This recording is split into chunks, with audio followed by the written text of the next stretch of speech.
Sarah's hands were shaking as she stood outside the mosque. She had driven past this building 1,000 times over the past 5 years, never once thinking she'd actually walk through those doors. But here she was on a sunny Saturday morning, heart pounding, terrified of what might happen next. And what happened in the next hour would completely change everything she thought she knew about Islam. 3 weeks earlier, Sarah was scrolling through Facebook when she saw a post from her childhood friend Emma. Emma had just posted pictures wearing a hijab, and the caption read, "Alhamdulillah, I took my shahada today." Sarah stared at her phone, frozen. Emma? Sweet, normal Emma from Ohio? The girl who used to sing in the church choir? She converted to Islam? Fear gripped her first, not happiness. Fear. Everything Sarah had ever heard about Islam came from news clips, Hollywood movies, scary headlines. In her mind, Islam meant oppression, violence, women being forced to cover up. So why would Emma, who had every freedom in the world, choose this? She called Emma immediately.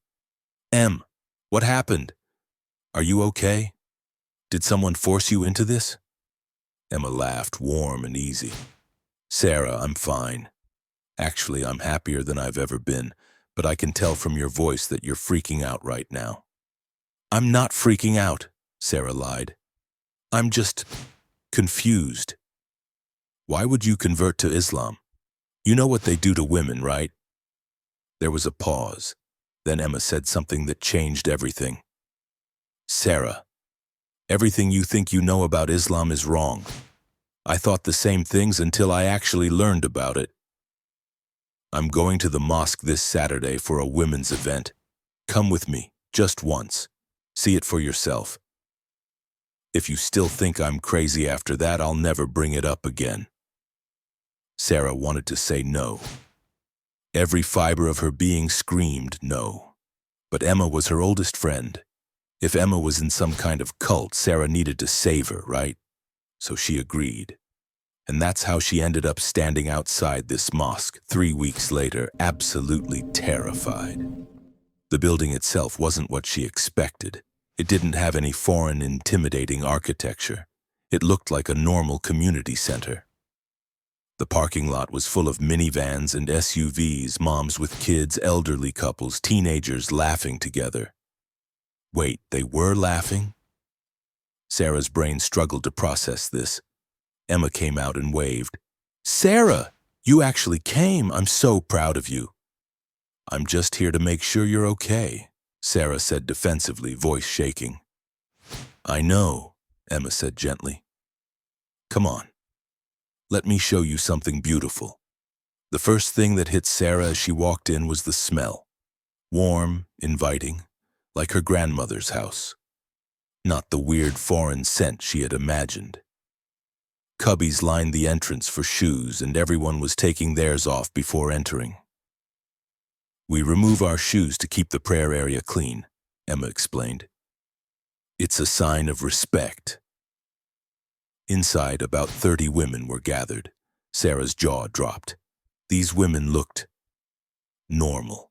Actually, more than normal. They looked happy. Some were wearing hijabs, some weren't. Some in jeans, others in traditional clothing. Black women, white women, Asian women, Latina women. Young girls ran around, elderly women sat and talked. This wasn't what TV had shown her. A woman in her 50s wearing a beautiful blue hijab approached with the warmest smile Sarah had ever seen. "You must be Sarah. Emma told us you were coming. I'm Sister Fatima. Welcome. We're so happy you're here." Sarah blinked. "You're American?" Fatima laughed. "Born and raised in Houston, honey. Been Muslim for 20 years. Come sit down. Today's topic is women's rights in Islam. Perfect timing for your visit." Sarah sat next to Emma, mind racing. Women's rights in Islam? She had so many questions but decided to just listen. A younger woman, maybe in her 30s, stood up. Jeans, loose shirt, colorful headscarf. "Assalamu alaikum. I'm Dr. Aisha Rahman, ER physician at County General. Today we'll talk about misconceptions about women in Islam. She clicked to her first slide.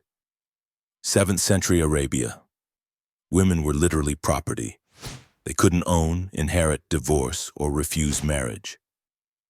Then Islam came and changed everything. Quran gave women rights to property, inheritance, divorce, money, education, and work. 1,400 years ago. Most Western countries didn't give women these rights until the 1900s. Sarah leaned forward. Wait, what? Dr. Aisha continued. Prophet Muhammad's first wife, Khadija, was a successful businesswoman. She proposed marriage. His other wife, Aisha, was a scholar teaching male students.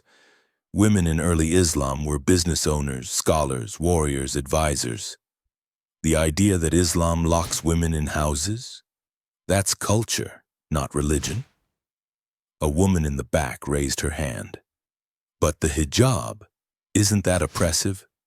Great question, Dr. Aisha smiled. If society says revealing your body is empowerment, why isn't choosing to cover yourself empowerment? Hijab is a choice. Yes, some countries or families force it, but that's culture, not Islam. There is no compulsion in religion. Look around. Every woman here chose her path. Sarah looked around. Confidence, strength, peace, no oppression, only empowerment. Sister Fatima spoke, voice gentle but firm. When I converted, my family thought I'd lost my mind. But Islam freed me. Before, I was trapped by society's expectations. I had to look a certain way, act a certain way. With hijab, that stopped mattering. People judged me for my brain, my character, not my body. That's not oppression. That's liberation. Tears formed in Sarah's eyes. Everything she believed was crumbling. After the discussion, food arrived, mountains of it. Biryani, samosas, pasta, salad, cookies, fruit. Women shared dishes from every culture imaginable. Sarah sat, listened, connected. NASA engineers, nurses, stay-at-home moms, online business owners, independent women choosing Islam freely. A young woman, early 20s, sat next to her. Hi, I'm Zainab. First time here? Honestly? I'm confused, Sarah said. I expected sad, oppressed women, but everyone here seems happy, confident. I don't understand, Zainab smiled. I was born Muslim but questioned everything in high school. Media shows a twisted version. Real Islam? Peace, justice, kindness, connection with God. Do you feel oppressed? Sarah asked hesitantly. Girl, I'm in my 3rd year at MIT studying aerospace. I choose Islam. Nobody forces me. Oppressed? Not at all. As the event wrapped up, Sarah looked back at the mosque. Sun setting, painting the sky in orange and pink. I'm sorry, she whispered, for judging, for fearing, for misunderstanding. Emma hugged her. It's peace, purpose, truth. That's why I converted weeks past. Sarah read, learned from real sources, not headlines. Scientific miracles, charity, justice, knowledge. Curiosity replaced fear. Fascination became understanding. 3 months later, she returned, no fear. She stood before the community and declared, I bear witness there is no God but God, and Muhammad is his messenger. Tears streamed. Emma cried. Sister Fatima cried. Half the women cried. Every journey converged. Sarah realized fear disappears when replaced with knowledge. Prejudice fades when faced with truth. Doors that once terrified her became home. Women she feared became friends. Islam she misunderstood became peace. And the question remains, where will you find your truth? Behind doors you fear, in places you ignore, waiting for courage to walk through.